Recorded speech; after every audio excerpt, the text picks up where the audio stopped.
ఈరోజు మనం డిస్కస్ చేయబోయే టాపిక్ మీనా టు నాడి నుంచి పిఎస్ఏ రూల్ నెంబర్ 6 అనమాట. Practical stellar astrology rule number 6. Already మనం ఫండమెంటల్స్ అన్నీ కూడా మీనా టు నాడి గురించి ఆర్వీ తెలుగు ఛానల్లో చేసాము. ప్లేలిస్ట్ ఏరియాలో ఉంటుంది. ఒకసారి మీనా టు నాడి ప్లేలిస్ట్లో చూసి స్టెప్ బై స్టెప్ చూడండి. ఒక ఫుల్ చార్ట్ ఎలా అనలైజ్ చేయాలి, అన్ని రూల్స్ 40 ప్రిన్సిపల్స్ వాడి చేశాను, అది కూడా చూసే ప్రయత్నం చేయండి. చెప్తాను ఏంది రూల్ ఏంటిదో చూద్దాం. మనకి ఏ రాశికైనా ఒక అధిపతి ఉంటాడు కదా. ప్రతి భావానికి 1, 2, 3, 4 అలా అధిపతి ఉంటాడు కదా. ఈ అధిపతి ఎవరైతే ఉన్నారో ఆ అధిపతి యొక్క నక్షత్రాధిపతి ఆ అధిపతితో కలిసి ఏ దుస్థానంలో కనుక ఉన్నట్టయితే అప్పుడు నెగిటివ్ రిజల్ట్ ఇస్తుంది. అంటే ఇప్పుడు సప్తమాధిపతి యొక్క నక్షత్రాధిపతి ఏ దుస్థానాధిపతో అయ్యాడు, 6, 8, 12 స్థానాధిపతి అయ్యాడు.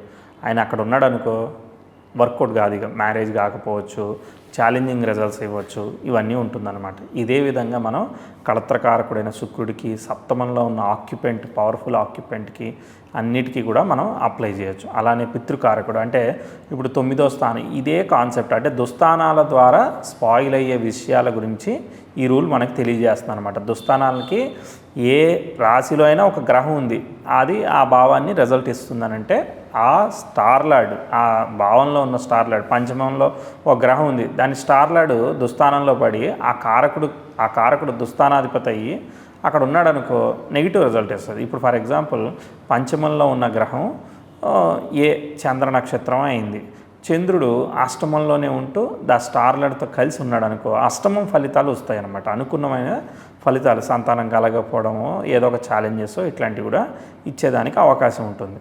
ఇప్పుడు గురువు పుత్రకారకుడు, సో మళ్ళీ కారకుడు, దాని స్టార్లాడు ఎక్కడో దుస్థానంలో పడిపోయే లగ్నానికి అనుకూలం కానీ 6, 8, 12 స్థానాల్లో కలిగి అక్కడే కలిసి ఉన్నాడు అనుకో, మళ్ళీ ఆయన స్టార్లో స్వనక్షత్రంలో ఉన్నాడు అనుకో, అప్పుడు కూడా నెగిటివ్ రిజల్ట్ ఇస్తాయి. దుస్థానాలని పరిశీలించమని చెప్తున్నారు. ఇక్కడ ఈ జాతకుడికి ధనుర్లగ్నం అయింది. లగ్నంలో పంచమాధిపతి అయిన కుజుడు ఉన్నాడు. పంచమాధిపతి కుజుడు లగ్నంలో ఉంటే చాలా మంచిది కదా, మంచి సంతాన యోగం. ఈ విధంగా మనం సాంప్రదాయ జ్యోతిష్యంలో చెప్పుకుంటాం. కానీ స్టెల్లర్ థియరీ ఏం చెప్తుంది, దాని స్టార్లార్డ్ని పరిశీలించమని చెప్తుంది. స్టెల్లర్ థియరీ ప్రకారం ఈ యొక్క కుజుడు శుక్రుడు యొక్క నక్షత్రంలో ఉన్నాడు. ఫస్ట్ గుణాన్ని కోల్పోతున్నాడు, అవునా కాదా? ఎందుకనంటే శుక్రుడు రాజసిక గ్రహం అయితే ఆ రాజసిక గ్రహం యొక్క నక్షత్రంలో ఈ తామసిక గ్రహం ఉంది, అది ఫస్ట్ కంఫర్టబుల్ రిజల్ట్ ఇవ్వదు. రెండోది, ఈ లగ్నానికి పాపి షష్ఠ లాభాధిపతి అయిన శుక్రుడు యొక్క నక్షత్రంలో ఉన్నాడు, 2 దెబ్బతింది. తర్వాత మూడోది, షష్టాధిపతి అయిన వాడు 12వ స్థానంలో ఉన్నాడు, ఓ విపరీత యోగంలో ఉంది. అంటే ఆల్రెడీ 6 ఒకటి దుస్థానము, మళ్ళీ 12 ఇంకొక దుస్థానం అనమాట. ఇప్పుడు ఆ స్టార్లార్డ్ అయిన శుక్రుడు ఈ లగ్నానికి 12లో పడిపోయాడు.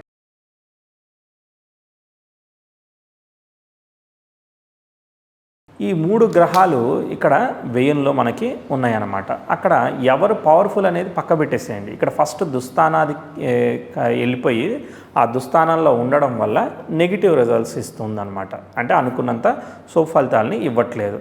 నేటివ్ సంతానం కోసం ప్రయత్నించి వదిలేయడం జరిగిందనమాట. సో సంతానం ప్రోగ్రెస్ కాకపోవడం, అప్ టు ది మార్క్ ముందుకు వెళ్ళకపోవడం, రకరకాల రీజన్స్. ఇది ఒక మెయిల్ చార్టు.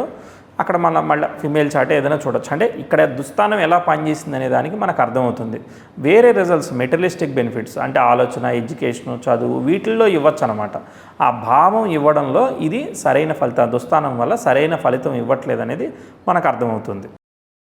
ఇంకా ఇప్పుడు సంతానం గురించి చూసినట్లయితే పుత్రకారకుడిని పరిశీలించాలి. గురువు కదా, పంచమంలో ఎవరు ఆక్యుపెంట్ లేడు కాబట్టి కుజుడు ఒక్కడే అవ్వడం వల్ల అది కూడా ఒక డిసడ్వాంటేజ్ అవుతుంది. ఎందుకంటే ఆల్రెడీ దుస్థానం కంట్రోల్కి వెళ్ళిపోయాడు అనమాట.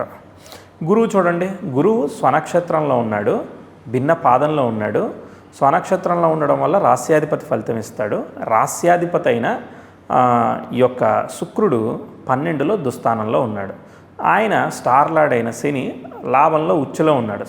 షష్ఠం అదొక లాభం, అది ఓకే అయినప్పటికీ మళ్ళీ భిన్న పాదంతో 10th కనెక్ట్ అయ్యాడు, అది ఓకే. కాకపోతే ఏంటిదనంటే శుక్రుడు రాజసిక ప్లానెట్ అయ్యి మళ్ళీ తామసిక ప్లానెట్ యొక్క నక్షత్రంలో ఉన్నాడు. అంటే గుణాలు పోతూ ఉంటాయన్నమాట, దుస్థానాలు కనెక్ట్ అవుతుంటాయి అన్నమాట.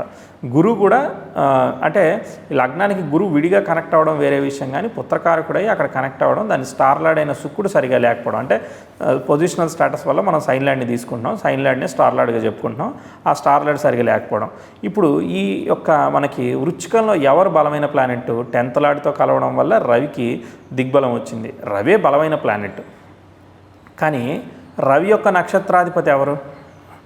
మళ్ళీ శని అవుతున్నాడు. శని ఉచ్చలో ఉండి తులలో రిప్రజెంట్ చేస్తున్నాడు. తుల అనుకూలమైన రాశి ఏమీ కాదు ఈ ధనుర్లగ్నానికి, అదొక డిసడ్వాంటేజ్. మళ్ళీ రవి తామసిక నక్షత్రంలో ఉండడం అది కూడా అనుకూలత కాదనమాట. అంటే రిజల్ట్స్ సిగ్నిఫై చేయాలి కదా, సిగ్నిఫై చేయట్లేదు అనమాట. అక్కడ కుజుడు సరిగా లేకపోవడము, తర్వాత గుణాలు సరిగా లేకపోవడము, ఇవన్నీ కూడా. అంటే కుజుడు బాగాలేదంటే కుజుడు ఓకే, అది వేరే విషయం, విపరీత యోగం అవన్నీ వేరే విషయం, కానీ ఇప్పుడు భావాన్ని రిజల్ట్స్ ముందు తీసుకుపోయేదానికి ఇవ్వట్లేదు. ఎందుకంటే పంచమంలో గ్రహం లేదు, పంచమాధిపతి అయిన కుజుడు, తర్వాత పుత్రకారకుడైన గురువు అందరూ కూడా శుక్రుడి యొక్క కంట్రోల్లో ఉంటూ శుక్రుడు కూడా గుణాన్ని స్పాయిల్ చేసుకోవడం, దుస్థానానికి కనెక్ట్ అవ్వడం వల్ల షష్టం లాభం, అది పాపే అనమాట, మరింత పాపత్వాన్ని ఇచ్చేదానికి కారణమవుతుంది, నెగిటివ్ రిజల్ట్స్ ఇస్తుంది. ఇలానే ఏ భావాధిపతి అయితే డిస్టర్బ్ అవుతుంటాడో, దుస్థానాలకు వెళ్తూ ఉంటాడో, వాటిని మీరు ఒకసారి అబ్జర్వ్ చేసే ప్రయత్నం చేయండి, కారకుడిని కూడా పరిశీలించండి. మీకు ఏదైనా డౌట్స్ వస్తే మీరు కామెంట్ చేయండి. మనం కొత్త చార్ట్స్ మీద సరదాగా ఎప్పుడన్నా మాట్లాడుకుందాము, ఒక లైవ్ సెషన్ కూడా ప్లాన్ చేద్దాము. మీ కామెంట్స్ అడిగేదాన్ని బట్టి మనం ఎలా కనెక్ట్ అవ్వాలనేది ప్లాన్ చేద్దాము. సో నెక్స్ట్ వీడియోలో ఇంకొక ప్రిన్సిపల్స్ గురించి ఎక్స్ప్లెయిన్ చేసే ప్రయత్నం చేస్తాను. సో ఈ ప్రిన్సిపల్స్ అన్నీ చదవడం వల్ల మనకి ఒక ఐడియా వస్తుందన్నమాట. ఓకే, ఈ ప్రిన్సిపల్ని మనం దుస్థానాలని గుర్తుపెట్టుకోవాలి. ఒక చార్ట్ అనలైజ్ చేసేటప్పుడు దాని స్టార్ లార్డ్ దుస్థానంలో కనుక ఉన్నట్లయితే, దుస్థానాధిపతి కంట్రోల్కి వెళ్ళిపోయినట్లయితే మరింత నెగిటివ్ రిజల్ట్స్ ఇచ్చేదానికి అవకాశం ఉంటుందని మనకు అర్థమవుతుంది. ఇక్కడ భాగ్యాధిపతి చేరినా కూడా, లీడ్ చేసినా కూడా గుణాన్ని కోల్పోవడం ఒకటి, రెండోది ఏంటి దుస్థానంలో భాగ్యాధిపతి ఒకసారి వర్క్ కాకపోవడం ఒకటి, ఇలాంటివి కూడా పనిచేస్తూ ఉంటాయి అన్నమాట. మనం ఇట్లాంటివి కేర్ఫుల్గా అబ్జర్వ్ చేయాలి, ఎందుకంటే ఒక్క రీజన్తో పోదు. అయితే ఇది మెయిల్ చార్ట్, మనం ఫిమేల్ చార్ట్ కూడా చూడాలన్నమాట. ఫిమేల్ చార్ట్లో కూడా ఇలానే ఉంటుందనుకో, అప్పుడు అక్కడ ఛాలెంజింగ్ రిజల్ట్స్ ఖచ్చితంగా ఎక్కువ స్థాయిలో ఇచ్చేదానికి అవకాశం ఉంటుంది. సో యాక్చువల్గా మనం ఫిమేల్ చార్ట్ కూడా, ఎందుకంటే మోస్ట్లీ మెడికల్ హెల్త్ ఇదంతా కూడా ఫిమేల్ హెల్త్ కండిషన్స్ మీద ఆధారపడి ఉంటుంది కాబట్టి దాన్ని అబ్జర్వ్ చేయాలి. ప్రస్తుతానికి ఎగ్జాంపుల్కి ఈ చార్ట్ తీసుకుని ఎక్స్ప్లెయిన్ చేసే ప్రయత్నం చేశాను. నెక్స్ట్ వీడియోలో షార్ట్లీ కలుద్దాం.